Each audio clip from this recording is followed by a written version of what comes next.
Okay, so here we are. This is where we left off. We were talking about costs and how you can sort of categorize costs in terms of certain attributes of the cost, right? So are they traceable, are they variable or fixed, etc. What we're going to focus on for the rest of this lecture is the question of traceability and direct and indirect costs, right?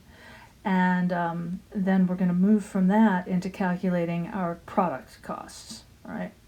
So that's sort of where we're headed. We'll worry about fixed and variable costs in a later module, and this value add question is something that we're not really going to pay too much attention to here, okay?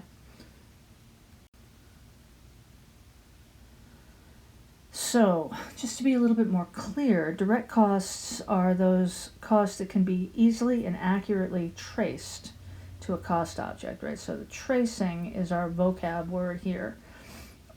Tracing means you can actually say, I know that the cost of this raw material went into the cost of making this desk that I'm sitting at, right? So things that you know are associated with a particular cost object. In our case, really, we're talking about products or services. When a cost is easy to trace, what that means is that we can physically observe the actual relationship and that we can track it, and we can, assign the costs accurately to the product that we're talking about. Now we compare those to indirect costs, which are costs that we can't accurately trace to a cost object. If I'm looking at a desk, I know that there was all these pieces of wood that went into it, but what about, the glue that holds the joints together? What about all the screws, or whatever they use to put desks together with? You get what I'm saying, right? So all those items that we know are part of the cost of putting together a product, but we can't really accurately point to, every single piece of it, right? So those are indirect costs. And what we have to do then is allocate indirect costs to the cost object.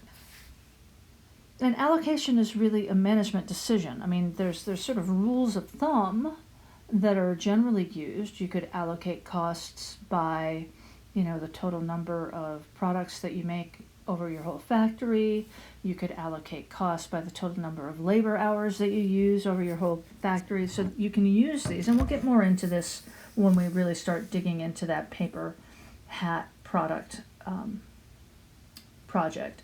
But I guess the point is, though, that there's no one universal way to allocate costs. And because of that,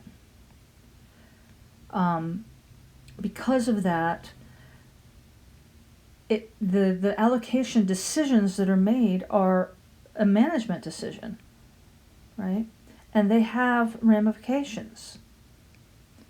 Depending on how you allocate certain kinds of indirect costs, it can make your product sometimes look unprofitable.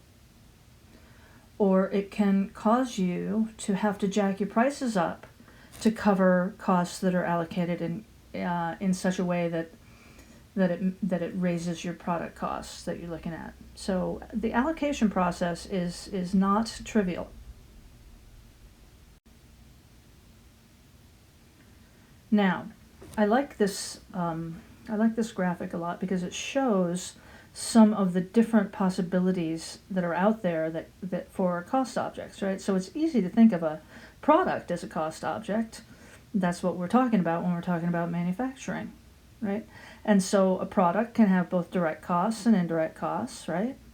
But if you think about other aspects of our business that we're interested in looking at the cost structure of, right? So for instance, customers. What's the cost of acquiring a customer? What's the cost of serving a customer, right? Customers can be cost objects. Likewise, a sales territory. What does it cost us to be in Texas? What does it cost us in terms of the overhead of running a sales shop there? What does it cost us in terms of, the manufacturing costs if we're running manufacturing there, etc. And likewise, departments within a company can also be cost objects, right? And any of these cost objects can have both direct and indirect costs. Now, again, thinking about direct costs for products, that's pretty easy. That's your direct materials, direct labor, things like that. The direct costs for customers. How much did it cost you to acquire one customer? How much did you spend on advertising or sales effort towards that customer, right? In business-to-business situations, sales effort can actually be pretty easily tracked. Right? Direct costs of internal departments would be, the salaries of the people that work there, the cost of maintaining the office if they have a separate office facility, and the cost of a sales territory. Also, the direct cost of a sales territory is pretty easy to identify. What does it cost you to keep that building open, right? Now, indirect costs are a little harder to think about, but certainly not impossible. Let's see if I can come up with a different color. I'll use black. All right. So indirect costs for products would include things like, the overhead for the manufacturing facility, salaries of supervisors, janitorial staff, and things like that. And likewise, in a business department, indirect costs would be things like, shared supervision, things like that, right? So every kind of cost object can have both direct and indirect costs. Okay, that's important to remember. So we're calling our products output, right? This is what we are making. So obviously, when we're thinking about cost, the cost of our products and the cost of what we're manufacturing is one of the most important cost objects that we're interested in. There are two types of output for any company, right? There's products, which are the goods that are produced by converting raw materials through the use of labor and indirect manufacturing resources, right? So these are all products, all these tangible items that you can see and touch and own.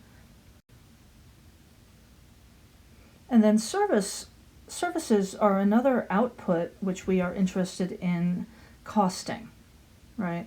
So services would include things like medical care, spa activities, insurance, any kind of financial services. Car rental, skiing are examples of services where the customer uses an organization's products or facilities.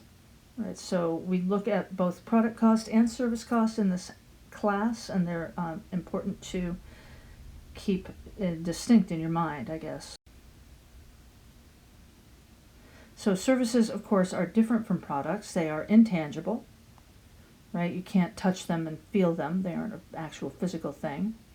They are perishable, meaning, they don't last. You can't sort of put a service on a shelf and then come back to it. If you're going to ski one day, you can't say, oh, I guess I'll buy this skiing service and use it in August, right? The other thing is that in most cases, not always, but in most cases, services require actual contacts between service providers and buyers. That is evolving as the economy evolves, but in general, we consider services to be something that can't occur without some coordination between the service providers and the buyers of the service.